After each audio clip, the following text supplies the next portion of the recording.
जय हिंद। दोस्तों, आज सिर्फ न्यूज़पेपर के हेडलाइंस मैं पढ़ा रहा हूं और उसमें दिए गए वर्ड्स को आपको डिस्कस करेंगे। यानी कि हेडलाइंस को कैसे पढ़ा जाता है और उसके वर्ड्स को कैसे हम धीरे धीरे अपना स्टॉक बढ़ाएं वोकेबुलरी का। यही पर्पस है, न्यूज़ डिटेल्स मैं नहीं पढ़ा रहा हूं। इस वीडियो को बनाने का एकमात्र पर्पस स्टूडेंट्स को न्यूज़पेपर पढ़ना सिखाना है और साथ ही साथ इसमें दिए गए सारे वोकेबुलरी को आपसे फेमिलियर कराना है ताकि आपका जो वर्ड पावर है वो इनरिच हो जाए। येदुरप्पा अवकाश प्राप्त कर लिए हैं, अवकाश ले लिए हैं। बो आउट का मतलब अवकाश लेना होता है, याद रखिए, अच्छा वर्ड है। सस्पेंस का मतलब तो आपको पता ही है, संशय जिसमें बना हुआ है। Rise over new Karnataka CM. अब सस्पेंस ये बना हुआ है कि येदुरप्पा के अवकाश लेने के बाद कर्नाटक के नए चीफ मिनिस्टर कौन होंगे। राइज का मतलब बढ़ना, रेज मतलब बढ़ाना। अगला सब टाइटल है कि 78 साल के बुजुर्ग बीजेपी के महान नेता, वेटरन यानी प्रमुख नेता ने अपनी इच्छा से, वॉलंटरली का मतलब अपनी इच्छा से अपना अवकाश प्राप्त कर लिया है और पार्टी जो है अभी उत्तराधिकारी का नाम रिवील करेगी। तो बो डाउन का मतलब आपको समझ में आ गया। बो डाउन का मतलब होता है अवकाश लेना।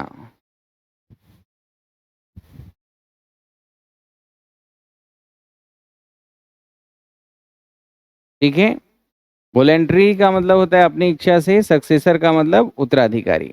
इस हेडलाइन में है कि बंगाल ने एक पैनल बनाया है जो जांच पड़ताल करेगी जासूसी का जो आरोप लगा हुआ है उसके ऊपर। और इस पैनल में 2 मेंबर होंगे इस समिति में जो अपना रिपोर्ट सबमिट करेंगे 6 महीना के भीतर। तो इसमें स्नूपिंग आपने पहले भी पढ़ा है। स्नूप का मतलब जासूस या जासूसी करना, स्नूपिंग का मतलब जासूसी, एलिगेशन मतलब आरोप। फॉर्म का मतलब बनाना होता है, कमेटी का मतलब समिति होता है, सबमिट का मतलब होता है सुपुर्द करना। इस हेडलाइन में है कि 6 पुलिसकर्मी मारे गए, किल्ड पैसिव में है। जब भी वर्ब का थर्ड फॉर्म है इसे पैसिव में समझिए। मारे गए आसाम, मिजोरम, रो में।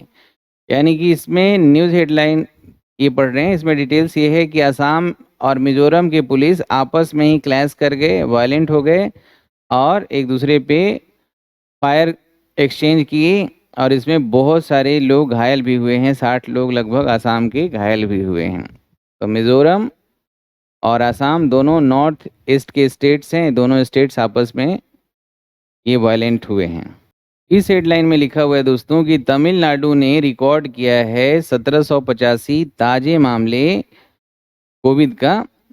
और ये जो केस का जो टैली है, संख्या है, वो पहले जो 25.5 लाख था स्टेट में, उसको सरपास कर दिया। सरपास मतलब पहले वाले आंकड़े से आगे निकल गया है। स्टेट ने 50,000 केस रिकॉर्ड किया है 21 दिन के अंदर में। यानी कि यहाँ पे मामला बढ़ रहा है। 102 क्लेम्स, क्लेम मतलब दावा करना, ये नाउन के रूप में यूज हुआ है। क्लेम मतलब दावा। 102 लोगों का भी दावा है जो अभी पेंडिंग है, बाकी है। पेंडिंग का मतलब बाकी होना।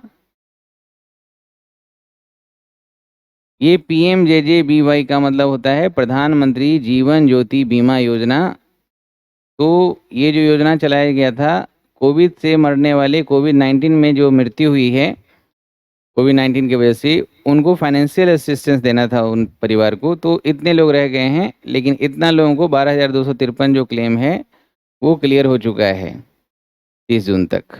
इस हेडलाइन में लिखा हुआ है दोस्तों कि खतरा, थ्रेट का मतलब खतरा पहले भी पढ़ा है आपने। रेजिडेंट्स का मतलब निवासी है, निवासियों के ऊपर खतरा है। किस चीज़ से खतरा है? ये जो तार लटक रहा है ना उनके ऊपर बिजली का, बहुत सारे एरियाज में, ये उनके जीवन को खतरे में डाल रहा है। Are putting their lives at risk.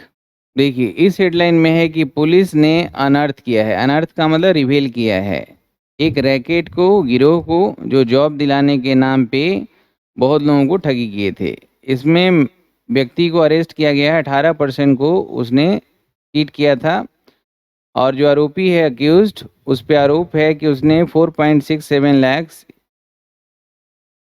पैसा लिया है वन ऑफ द कैंडिडेट से। उसमें जितने कैंडिडेट्स हैं उसमें से एक से उसने इतना पैसा लिया है। देखिए इस हेडलाइन में लिखा हुआ है कि पुलिस ने कार्रवाई किया। क्रैकडाउन का मतलब कार्रवाई करना। कार्रवाई किया है पान मसाला और गुटखा के बिक्री के ऊपर।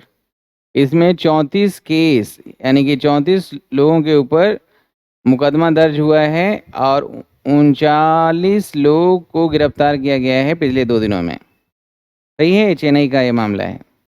देखिए इस हेडलाइन में कहा जा रहा है कि सुप्रीम कोर्ट ने कहा है सेड, कहा है कि सीबीआई को खुद ही कलेक्ट करना चाहिए अपना एविडेंस। एविडेंस का मतलब सबूत, साक्ष्य इसरो केस में। एफआईआर में क्या कहा गया है कि एक एक्स पुलिसमैन, एक्स का मतलब अर्स्टवाइल फॉर्मर जो पुलिस ऑफिसर हैं, उन्होंने फ्रेम किया है। फ्रेम यहाँ वर्ब के रूप में, फ्रेम का मतलब मढ़ना, गढ़ना होता है अपने मन से। एक जो अंतरिक्ष या वैज्ञानिक हैं उनके ऊपर झूठा मुकदमा दर्ज किया है, फंसाया है उसमें साइंटिस्ट को। तो इस मामले में सुप्रीम कोर्ट ने सीबीआई को कहा है कि अपना साक्ष्य को खुद से कलेक्ट करिए।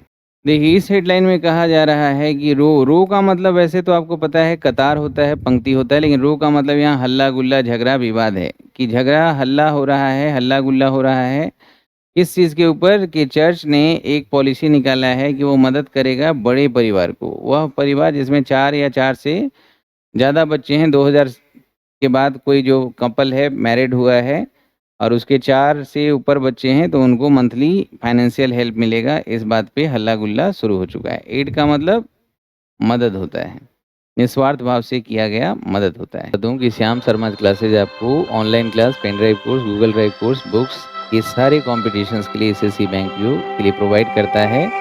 बहुत ईमानदारी, कमिटमेंट और मेहनत से बनाया हुआ ये सारा कोर्स आपके लिए इम्पोर्टेंट है। आप श्याम शर्मा क्लासेस के ऐप को प्ले स्टोर से जाके डाउनलोड करें और सिर्फ कंप्लीट इंग्लिश कोर्स जो रिकॉर्डेड वीडियोज़ है वो परचेज करें और बाकी जो तमाम उपलब्ध जो वीडियोज़ हैं, कोर्सेज हैं ऐप पे, वो आपको फ्री ऑफ कॉस्ट दी जाती है। आप 9599614791 पे कॉल करके भी सारी जानकारी प्राप्त कर सकते हैं।